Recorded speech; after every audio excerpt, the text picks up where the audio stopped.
C'est un professeur d'université, un gentil garçon, sans problème.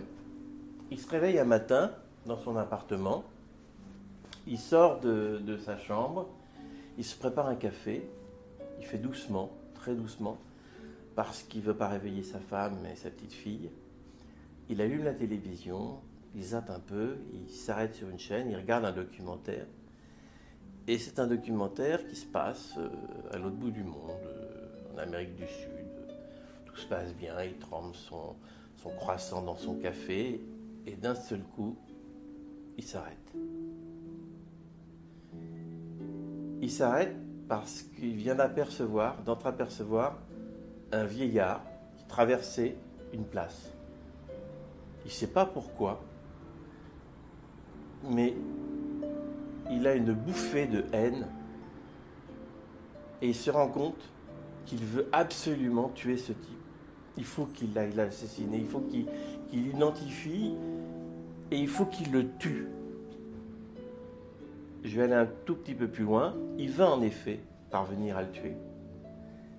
Et au policier de Saint-Domingue, parce que ça se passe à Saint-Domingue, venu l'arrêter, il dira « Je l'ai tué parce qu'il m'avait tué ». À partir de là, le commissaire Amédée Maloc va être chargé de cette enquête parce que c'est un Français qui a été arrêté et il va démontrer la parfaite véracité de cette fameuse formule « Je l'ai tué parce qu'il m'avait tué ».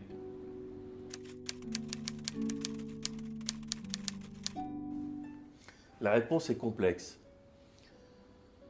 D'une part, comment est né ce nom d'Amédée Maloc ? Le nom d'Amédée Maloc est né tout à fait par hasard. J'écris un autre livre, dans lequel il y avait d'ailleurs un héros. Je m'étais parfaitement identifié à ce héros. J'avais l'impression que c'était exactement moi.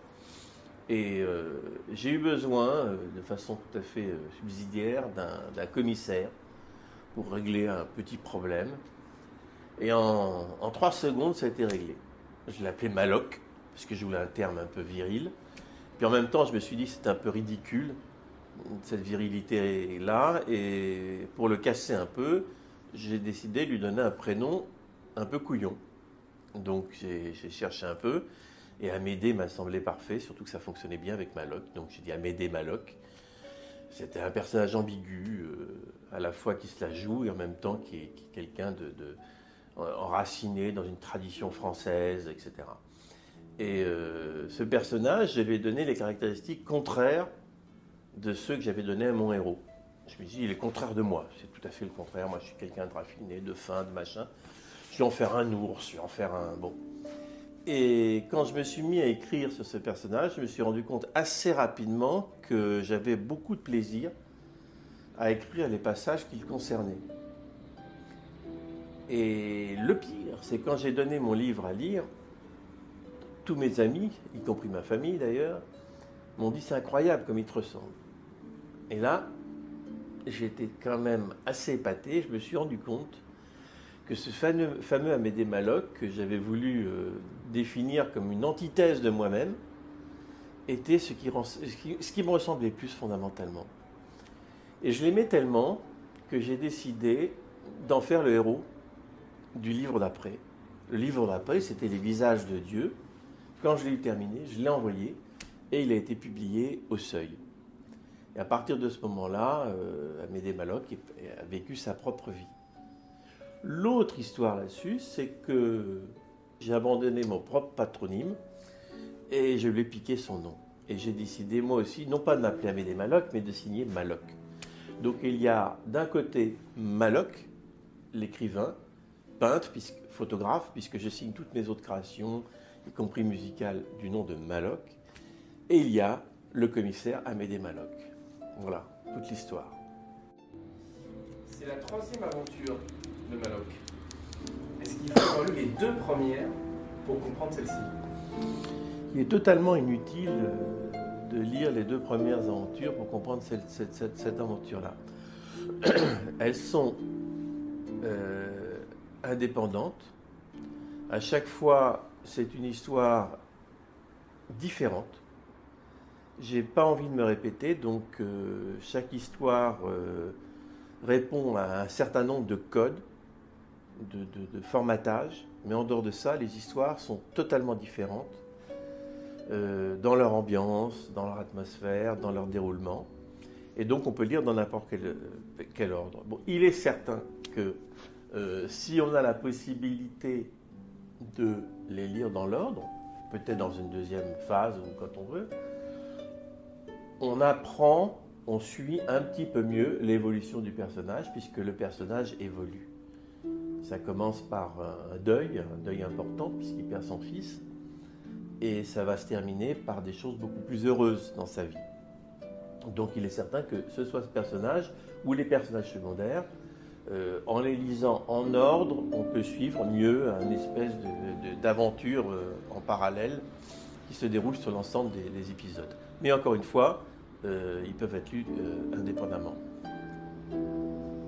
Pourquoi cette nuit des gens du paranormal?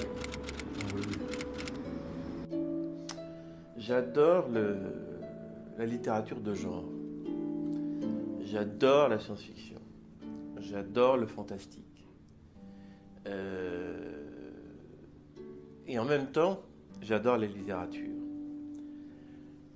Il a toujours semblé à beaucoup de gens qu'il y avait une antinomie entre la littérature et les romans de genre. S'il y a une ambition dans mon écriture, dans mon projet d'écriture, c'est d'essayer de réconcilier ça. Il y a une noblesse à avoir un style et à s'attacher à avoir un style propre, une musique personnelle. Mais il y a aussi une noblesse à se donner l'obligation de raconter une histoire, de fasciner les gens, de fasciner les gens. Il y a une noblesse à ne pas se contenter de parler de son putain de nombril en disant ça suffit, je vais parler de moi, je vais parler de... Non. La problématique qui naît de l'envie de concilier les deux, c'est qu'ils sont a priori, contrairement à ce qu'on peut croire, ils sont assez antinomiques. La littérature, plus on va s'attacher à l'écrit, plus on risque de nuire à la narration.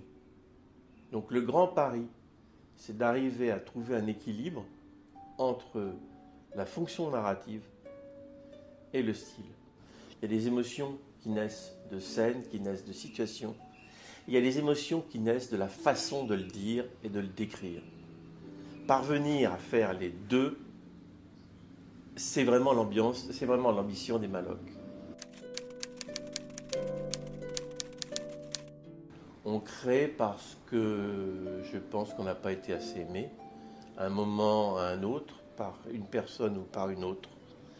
Et on recherche cet amour-là en exposant ses émotions et en essayant d'émouvoir les autres et que les autres vous aiment pour ce que vous leur donnez, ce que vous leur apportez à travers ces expériences-là, qu'elles soient picturales ou qu'elles soient musicales ou qu'elles soient à travers un livre. Qui sont vos modèles en littérature?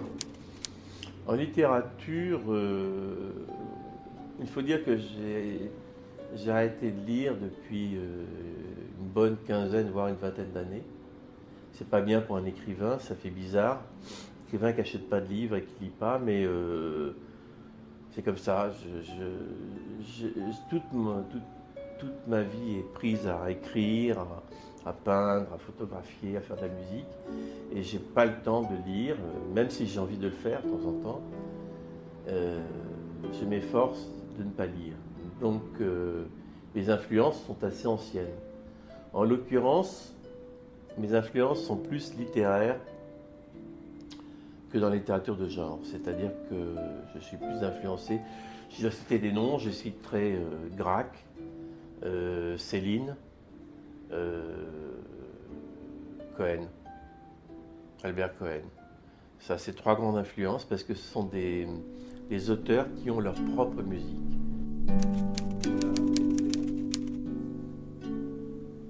Dans le polar et dans le thriller, non, j'ai des gens dans lesquels je me suis reconnu. Mais je dirais plutôt après coup. Parce que je travaille quand même, j'écris depuis... mon premier livre, je l'ai terminé, j'avais 18 ans. Donc j'écris depuis très longtemps. Donc à l'époque, j'étais pas influencé par le thriller. À l'époque, j'étais influencé par très curieusement, beaucoup plus par la science-fiction. J'ai beaucoup plus Bradbury que Chandler. Et donc non, j'ai pas de grosse influence. Par contre, quand j'ai découvert les premiers livres de Thomas Harris, pour en citer un, je me suis assez bien identifié, assez bien reconnu dans la démarche de Thomas Harris. Mais c'est pratiquement le seul. Tu es très présent sur Facebook. Pourquoi? Je suis présent sur Facebook parce que mon fils m'a obligé. D'un naturel plutôt ours, comme on me connaît maintenant, j'ai plutôt tendance à rester dans ma caverne, à lécher mes plaies quand il y a des plaies, sinon à travailler à mes différents projets et à rencontrer un minimum de gens possible. Je suis à les limites du misanthrope. Et pour un misanthrope, ouvrir une page Facebook, c'est un peu une aberration. Mais bon, comme j'ai confiance en lui, j'ai quand même créé cette page. Et c'est avec stupeur que j'ai constaté que c'était une expérience pour moi merveilleuse et extrêmement positive. Dans toutes les matières, et surtout la matière, donc en matière de littérature, j'ai rencontré des personnes absolument remarquables. Et j'ai plein de fans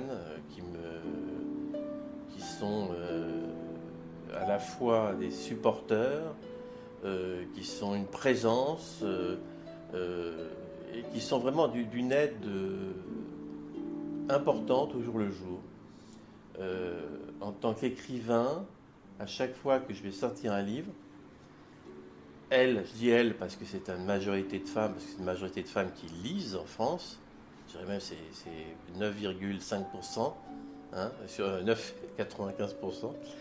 Et ces femmes-là, quand je vais sortir un livre, ben, elles sont présentes. Elles sont présentes pour en parler autour d'elles, elles sont présentes pour m'aider, pour me donner des encouragements quand elles sentent que je suis un petit peu décontenancé ou quand les choses ne se passent pas parfaitement bien, parce que comme tout écrivain, je suis quelqu'un de stressé et d'exigeant, et donc je leur suis extrêmement reconnaissant. Et ce serait à refaire, j'ouvre immédiatement une page Facebook et je conseille à ceux qui ne l'ont pas encore fait de tester la chose, parce que ça permet d'avoir des amis de très grande qualité. On peut les sélectionner. Ceux qui ne sont pas bien, on peut les barrer très vite, les rejeter. C'est pas la peine d'essayer de les convaincre. Par contre, ceux qui sont bien, c'est merveilleux. C'est une démultiplication extraordinaire. Comment se passe l'écriture d'un épisode des aventures d'Amédée Maloc? Ça commence avant tout, ça commence par une idée. Tant que je n'ai pas trouvé une idée que j'estime, entre guillemets, donnée des dieux, c'est-à-dire une idée très forte, une idée que j'espère personne n'a encore eue, quelque chose d'extrêmement original, un pari narratif. Tant que je n'ai pas eu cette idée-là, je ne commence pas. À partir du moment où j'ai eu cette idée, je vais construire un plan. Le plan, il faut compter un sacré nombre de journées de travail pour le construire, parce que j'aime partir sur quelque chose qui est totalement défini, parfaitement structuré, de façon à pouvoir ensuite me mettre dans la troisième partie, qui est la partie d'écriture. Plus le plan sera structuré, sera déterminé, sera concis, sera détaillé, plus je pourrai me libérer au niveau de l'écriture. C'est un peu comme en jazz. Il y a un thème et par rapport à ce thème-là, on peut improviser. Et donc avoir une belle écriture, une écriture lyrique. Et donc c'est la troisième partie du travail d'un Maloc, c'est l'écriture. Après, la quatrième partie, c'est la correction. Il y a une cinquième partie, c'est la correction. Il y a une sixième partie, c'est la correction. Il y a une septième partie, c'est la correction. Il y a une huitième partie, c'est la correction. Et je m'arrête.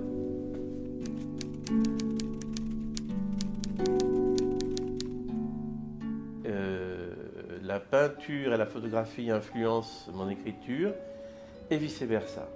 Mon écriture influence la peinture, influence la photographie, qui elle-même influence ce que je peux faire en musique. Tout est lié. Tout, c'est des concordances, en fin de compte, si je devais définir mon métier, c'est plutôt fabricant d'émotions. Fondamentalement, bon, c'est peut-être ce qu'on appelle un artiste, le principe, mon envie, c'est de fabriquer des émotions. C'est plus qu'une envie, c'est un besoin vital de fabriquer des émotions. Et pour fixer ces émotions, on a besoin de médiums. Et là, c'est qu'un problème de technologie. Alors, ce médium, ça peut être la peinture, ça peut être la photo, ça peut être l'écriture, ça peut être la musique. Mais ce ne sont que des apprentissages. Le cœur de mon métier, c'est l'émotion.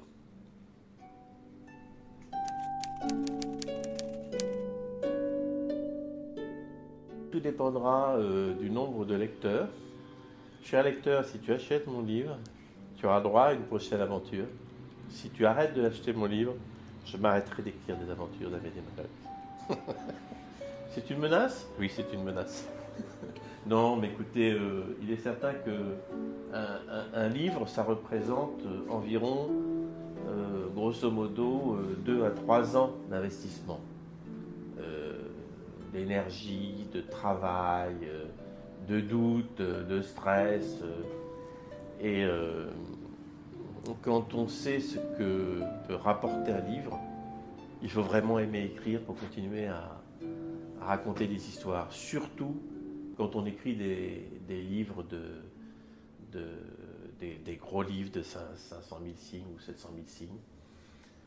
C'est un investissement et a priori, je suis parti pour écrire un minimum de 7 histoires, puisque c'est une septologie. Mais tout dépendra de mon envie. Si jamais j'ai l'impression que je me répète, je m'arrêterai tout de suite, parce que je n'ai pas du tout envie d'écrire 2 aventures d'Amédée Maloc qui puissent se ressembler. Et ça dépendra aussi du public et de son accueil.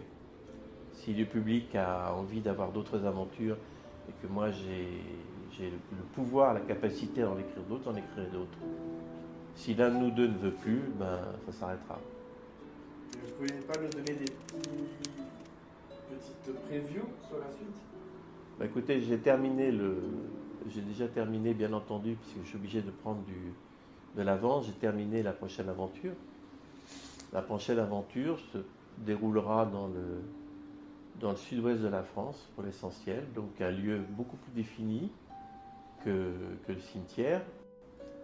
Par contre, dans le temps, je vais beaucoup me balader, puisque le meurtre qu'Amédée Maloc aura à résoudre, ce sera un meurtre en chambre close d'ailleurs, mais il va falloir qu'il parte jusqu'à 7 siècles en arrière. Donc, c'est une histoire qui se déroule dans le sud-ouest, mais sur 7 siècles. Tout à fait quelque chose de nouveau. Et vous avez écrit d'autres livres que la série des Maloc? Oui, j'en ai fait écrit d'autres livres que j'ai gardés de côté pour l'instant. Et qui sont des livres, il y a un livre de littérature fantastique, il y a un livre de littérature un peu plus science-fiction. C'est des livres que je proposerai à l'édition, mais qui ne rentrent pas vraiment dans des collections. Pourquoi cette dédicace à Jean-François Lafitte? Alors,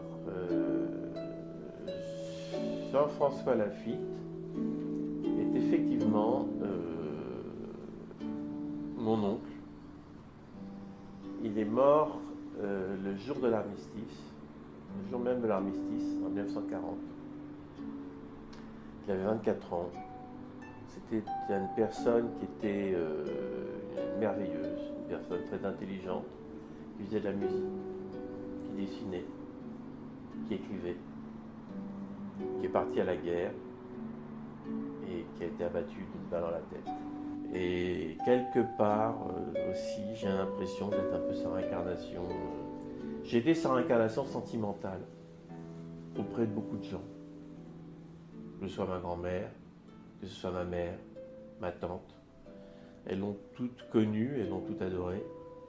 Et comme je lui ressemble beaucoup, elles ont fait un transfert vers moi. Un transfert sentimental, et ce n'est pas une forme de réincarnation.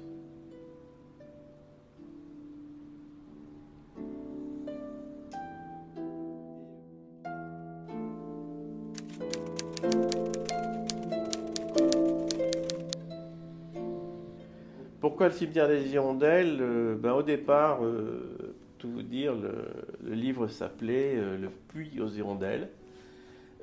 Si vous avez lu le livre, vous comprendrez facilement, puisque c'est au fond du puits que Maloc va trouver la vérité, quelque part, et que c'est au fond du puits que se trouvent ces hirondelles, pour une raison que je vous laisse découvrir. Au moment de l'édition du livre, on a discuté avec mon éditeur, mon éditrice, qui m'a conseillé d'avoir un titre un peu plus thriller que Le puits aux hirondelles, qui était pas trop littéraire à son avis. Donc j'ai décalé le titre du puits aux hirondelles vers le cimetière aux hirondelles. Le cimetière étant un peu plus énigmatique et permettant plus de signifier la vocation thriller de mon roman.